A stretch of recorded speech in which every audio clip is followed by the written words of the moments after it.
Hello everyone, সবাই কেমন আছেন? আশা করি সবাই খুব ভালো আছেন। আমরাও ভালো আছি। আজ একদম সকাল সকাল শুরু করছি ভিডিওটা। দিনটা ছিল 20শে জুলাই, সোমবার। ঘড়িতে বাজে সকাল 7:45। মেয়েকে টিউশনে দিতে যাওয়া থেকেই দিনের শুরু। আজকের পুরো দিনটা কেমন কাটবে সেটাই থাকছে এই ভ্লগে।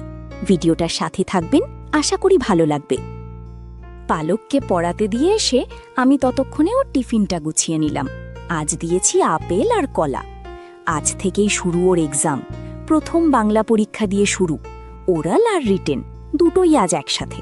টিফিন, জলের বোতল, এক্সাম বোর্ড আর স্কুল ডায়েরি সব সুন্দর করে রেডি করে নিলাম। আর আজকে একটু দুধ সুজি বানাচ্ছি। এটা খেয়েই পালক যাবে স্কুলে।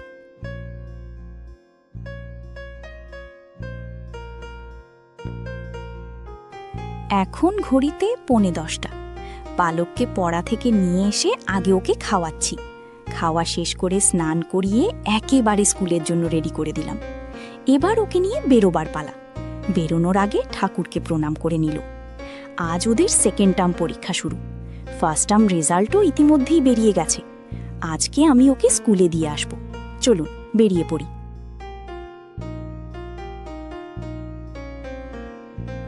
টোটোতে উঠে পড়েছি। বাড়ি থেকে পালকের স্কুল প্রায় 3.5 কিলোমিটার। টোটোতে যেতে মোটামুটি 15 মিনিট লাগে। মাম্পি আর আধেয়াও সাথে আছে। আমরা সাধারণত একসাথেই যাতায়াত করি। তবে যাওয়ার সময়টা রোজ আমি যেতে পারি না, কারণ আমাকে বাবার দোকানে যেতে হয়। তাই কখনো মাম্পির সাথে পালককে পাঠাই, কখনো আমার ছোট মামা দিয়ে আসে, কারণ বনুও একই স্কুলে পড়ে। আবার কখনো মাও পৌঁছে দিয়ে আসে, ওই যখন যার সময় হয় আর কি। কিন্তু আজ যেহেতু এক্সাম শুরু, তাই আমি নিজেই নিয়ে যাচ্ছি। বেরোনোর সময় একটু বকা খেয়েছিল বলে পালকের মুখটা একটু খারাপ। মুখটা দেখলেই বুঝতে পারবেন। তবে একটু আদর করতেই আবার সব ঠিক হয়ে গেল। এবার চলে এসেছি স্কুলে। আজকে আশ্চর্যজনকভাবে চারপাশটা একদম ফাঁকা। সাধারণ দিনে এই সময়টা ভীষণ ভিড় থাকে, কারণ মর্নিং সেকশন ছুটি আর ডে সেকশন শুরু হয়। কিন্তু এখন শুধু নার্সারি, কেজি এ আর কেজি বির এক্সাম চলছে, তাই পুরো এলাকাটা একদম শান্ত। বাচ্চাদের স্কুলে ঢুকিয়ে দিয়ে আমরা দুজনে চলে এলাম হাটের দিকে। আমাদের বালিতে প্রতি সোমবার বসে এই হাট। হপ্তাবাজার নামে খুবই জনপ্রিয়। আজ এসেছি একটু ঘুরে কিছু কেনাকাটা করতে। আমি তেমন কিছু কিনব না, মাম্পি ওর ঘরের জন্য টুকিটাকি জিনিস নেবে। আর আমরা দুজনেই ভাবছি সবুজ কাঁচের চুড়ি কিনব। আজ অনেকটাই বেলা হয়ে গেল। হাটে গেলে তো জানেনই, এটা ওটা দেখতে দেখতে কখন যে সময় কেটে যায় বুঝতেই পারা যায় না। তার ওপর মেয়েদের তো একটু কেনাকাটার নেশা থাকেই। যতই বলি কিছু কিনব না, শেষে কিছু না কিছু নিয়েই বাড়ি ফেরা হয়। বাড়িতে ঢুকতেই দেখি মুষলধারে বৃষ্টি নামছে। আর বাড়ি এসে বসার সময়ও পেলাম না। সোজা রান্নাঘরে ঢুকে পড়লাম রান্না করতে। আজ আমি আর মা দুপুরে ভাত খাবো না। বাবা, পালক আর মামার জন্যই রান্না করছি। আসলে আজ শ্রাবণ মাসের প্রথম সোমবার, তাই আমি আর মা দুজনেই উপসে আছি। আমাদের বাড়িতে এমনিতেও সোমবারে নিরামিষ রান্না হয়। আজ বানাচ্ছি মুগ ডাল। তার মধ্যে নানা রকম সবজি দিয়ে দিয়েছি। সাথে থাকছে গোটা গোটা পটল পোস্ত আর আলু ভাতে, শুকনো লঙ্কা ভেজে মাখানো। এই হলো আজকের দুপুরের মেনু। একদম নিঃশ্বাস ফেলারও সময় নেই আজ। ঘড়ির কাঁটা যেন দুরন্ত গতিতে ছুটছে। রান্না শেষ করেই বেরিয়ে পড়লাম পালককে আনতে। আজ এক্সাম বলে 1 ঘন্টা আগেই ছুটি, কিন্তু বাইরে মুষলধারে বৃষ্টি। এইদিকে আমাদের বেলুর বাজারে 1 হাঁটু জল। এক হাতে ছাতা, অন্য হাতে ব্যাগ, তাই ফোন বার করে ভিডিও করার আর সাহস হলো না। ভিডিও করলে দেখতে পারতেন কতটা পরিমাণে জল জমেছিল আমাদের এই দিকে। এই বৃষ্টির মধ্যে বাচ্চাগুলোর জন্য একটু চিন্তা হচ্ছে। তার উপর রাস্তাঘাটের যা অবস্থা, চারিদিকে ভাঙাচোরা। রেইনকোট সঙ্গেই আছে, কিন্তু এত বৃষ্টি জলকাদার মধ্যে বাচ্চাদেরকে নিয়ে প্রচণ্ড হেনস্থা হতে হয়। যাই হোক, স্কুলে পৌঁছে দেখি আমরা 5 মিনিট লেট। ছুটি অলরেডি হয়ে গেছে। এই তো স্কুল থেকে বাড়িতে ঢুকলাম। রেনকোটটা জানেন পরাতেই হলো না।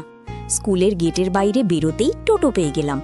আর ছুটির সময় দেখি বৃষ্টিটাও অনেকটাই কমে গেছে। বাড়িতে ঢুকেই দেখি মা ঠাকুর ঘরে পুজোর কাজে ব্যস্ত, আরতির সময় বাবা কাসর বাজাচ্ছে।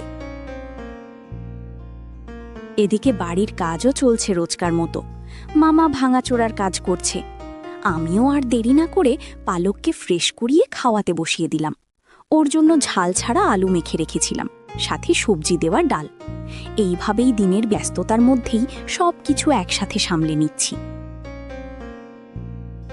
মেয়েকে খাওয়ানোর পর ঘরের টুকিটাকি কাজগুলো সেরে নিয়ে স্নান করে নিলাম।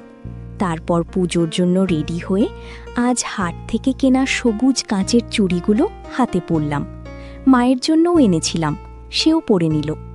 শ্রাবণ মাসে সবাই কেন সবুজ চুড়ি পরে তার সঠিক ব্যাখ্যা আমার জানা নেই, তবে এখন এটা খুবই জনপ্রিয় হয়ে উঠেছে।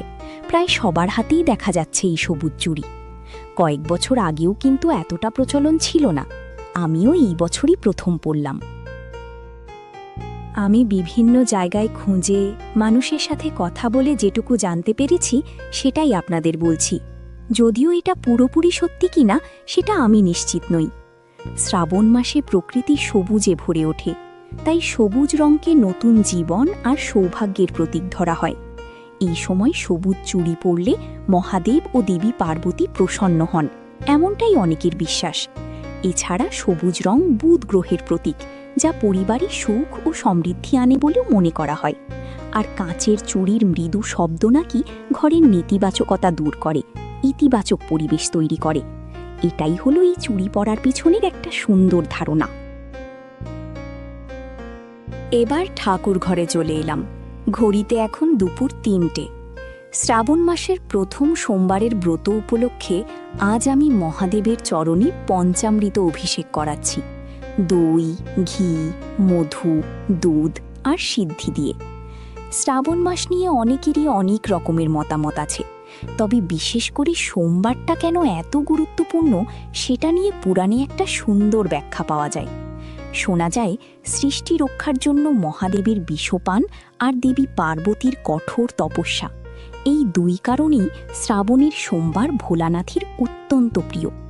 এই দিনে ভক্তিভরে জল ঢাললে তিনি খুব তাড়াতাড়ি প্রসন্ন হন আর ভক্তদের মনের ইচ্ছা পূরণ করেন। আমাদের বাড়িতেই যেহেতু প্রতিষ্ঠিত ভোলে বাবা স্বয়ং বিরাজমান, তাই আমরা সব ব্রতই বাড়িতেই পালন করি। আজ সকালে মামা বাড়ি থেকে মামিরাও এসেছিলেন বাবার মাথায় জল ঢালতে। যদিও তখন আমি বাড়িতে ছিলাম না, তাই ভিডিও করা হয়নি। আবার পাশের বাড়ি থেকেও কয়েকজন এসেছিলেন বাবার কাছে প্রার্থনা করতে।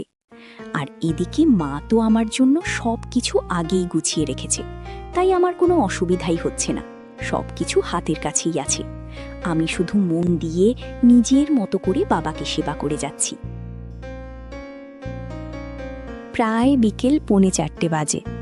এখন আমি ভোলে বাবার চরণামৃত দিয়ে উপবাস ভঙ্গ করছি। ঠাকুর ঘরে পুজোর কাজ করতে করতে এদিকে মা সাবু মেখে রেখেছে। প্রথমেই মা যে সন্দেশ দিয়ে পুজো দিয়েছিল সেই সন্দেশ একটা খেয়ে জল খেলাম। তারপর ধীরে ধীরে ফল, সাবু মাখা এইসব খাবো। এতক্ষণ মাও আমার জন্য অপেক্ষা করছিল। মায়ের পুজো অনেক আগেই শেষ হয়ে গেছে। আমি বারবার বলছিলাম, মা তুমি খেয়ে নাও, কিন্তু মা বলল তুই আয়, একসাথে দুজনে খাবো। এখন দুজনে একসাথেই খাওয়া দাওয়া করে নেব।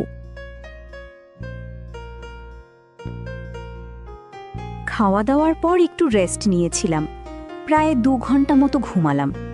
তারপর উঠে ফ্রেশ হয়ে মেয়েকেও ফ্রেশ করিয়ে দুধ হরলিক্স খাওয়ালাম। এখন ওকে পড়াতে বসেছি।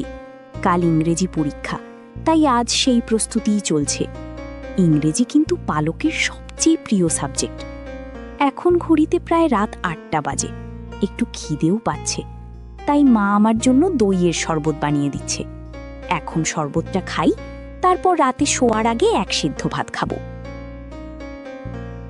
সাধারণত শ্রাবণ মাসের এই ব্রতগুলোতে আমরা রাতে 1 সেদ্ধ ভাত খাই, মানে আতপ চালের ভাতের সঙ্গে বিভিন্ন সবজি একসাথে সিদ্ধ করে খাবার সময় সেটাতে পরিমাণ মতো সংধক লবণ ও ঘি মেশানো হয়।